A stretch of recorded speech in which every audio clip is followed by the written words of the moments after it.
Obviously, this was calculated by Grischuk. Here's something incredible happened. This is Alexander Grischuk against Dmitry Andreikin. Right, so the game started off as a Sicilian. Grischuk opened up with the move e4, c5 by Andreikin, knight at f3, e6, d4. So trade on d4, knight at c6. So this is known as the Taimanov, and after knight c3, a6 was played. And Katie, how did Alexander Grischuk continue from here? Then he decided to first develop the bishops. He went bishop e3, then a3, some prophylactic moves, and also f4 to control the center by the pawns.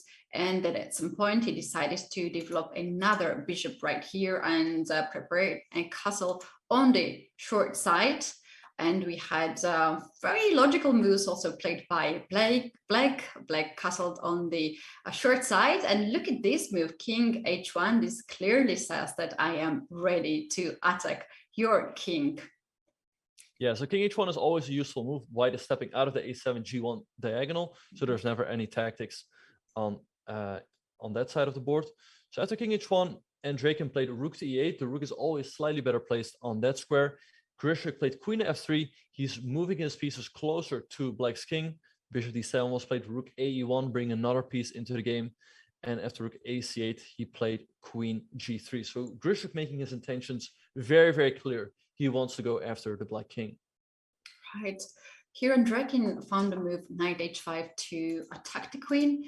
And after queen f3, here, instead of getting this knight back on f6 to repeat the move, he went for g6. Clearly, he wanted to play further and allowed Grischuk to play f5, quite typical breakthrough here to just destroy this kind of pawn structure. But seems like then something really went wrong for Grischuk. Right, so knight e5 was played by Andreikin. The move f5 puts pressure on Black's king side. However, it does leave the e5 square unprotected. After knight e5, Grischuk played queen to h3. He wants to put a lot of pressure on that pawn on e6. And Andreikin played the move queen to d8. And at this point, Grischuk was getting low on time already. He traded on e6. And here he went for a very risky decision. He took the pawn on e6. But now the knight will always be pinned. And it's not easy to get out of the pin. So how did the game proceed from here? Yeah, and at this point, Grischuk already had 4 minutes on the clock, so he calculated for an interesting line, but seems like he missed something there. Here, Black had 2 moves first, which was played in the game queen a5. Another also very interesting move was rook c3, quite typical Sicilian sacrifice here, with the idea to play queen c8 next move and just get this knight from this pin.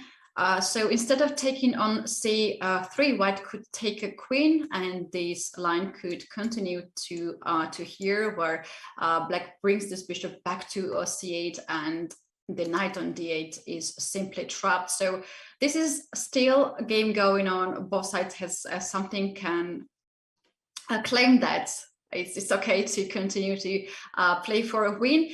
This was possible, but instead of this, here Andreikin went for queen a5, and this led us to very, very interesting line, followed by knight d5, bishop d8. This knight was hanging, and after bishop h6, obviously this was calculated by Grischuk. Here's something incredible happened, right? Right, so bishop h6 seems like a nice move by Grischuk. His idea is if Black takes a knight on e6 now with the bishop, White wants to go queen takes e6, and after rook takes e6, White has rook f8, checkmate. So Grischuk had that queen sacrifice planned, but Andreikin had something else in mind. After bishop h6, he went for the amazing move, queen takes e1. White is forced to recapture with the rook, and after bishop takes e6, the queen on h3 barely has any squares. The only square it could go to is e3, but here Black played knight at g4, hitting the queen and the bishop on h6, and White is in a lot of trouble.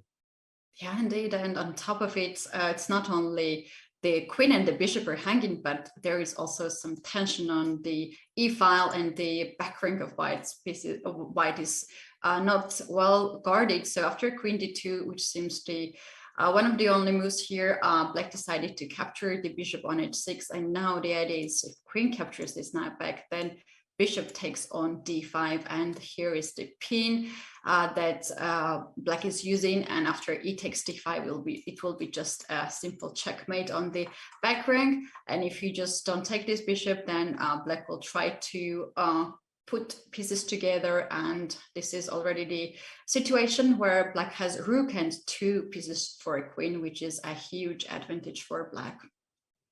Yeah, so some amazing calculation by Andreikin. Grischuk realized that he cannot take the knight on h6, so instead of that, he played bishop to e2.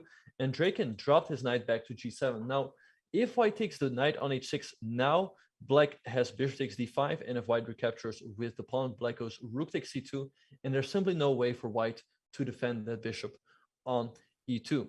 So after knight g7, Grischuk played rook to f1, but now Andreikin finally dropped his knight back to f7, and here black has a clear material advantage. Black has a rook and 2 minor pieces for the queen, which gave Andreikin the winning advantage. Yes, and now after knight f6, black has no worries to trade the dark square bishop as the king. Over here is well guarded all these black pieces and has nothing to worry. And black started to maneuvering a little bit. He started to bring the rook on the 5th rank and targeted this pawn as it is isolated in the center. Here we have knight h5. This knight now attacks the not only the rook, but also there is a move knight g3 coming and to trade more pieces. So white here gave up the bishop, and here we have the position which seems to be so heavy for white to play. Yeah, the real problem after rook to e5 is that black has all these pieces that he can use to defend all of his weaknesses and attack white's weaknesses at the same time. And here we really see why the rook and the 2 minor pieces are better than the queen. The black pieces can simply attack the white pawns, and white simply doesn't have enough pieces to defend them. So in came queen to b6, rook e7 by Andreikin, and after rook f4, g5, it felt like the end was very, very close for Grischuk.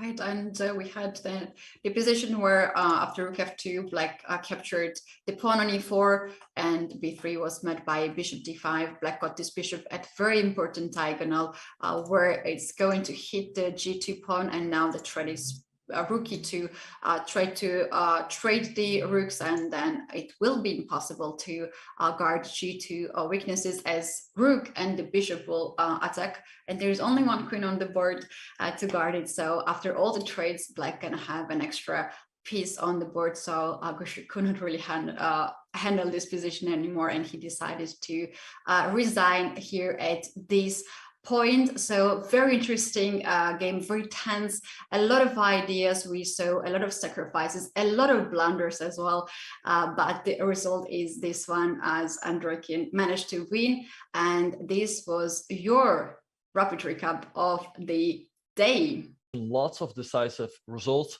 lots of exciting games. So let's have a quick look at the standings as now they are finalized. As we see now, it's a bit more clear that in Group B, Anish, Giri, and Vichugov are sharing the lead there. And actually, they will be playing each other tomorrow. And yeah, we look forward to seeing you all tomorrow for round 2 of the FIDE Grand Prix in Belgrade.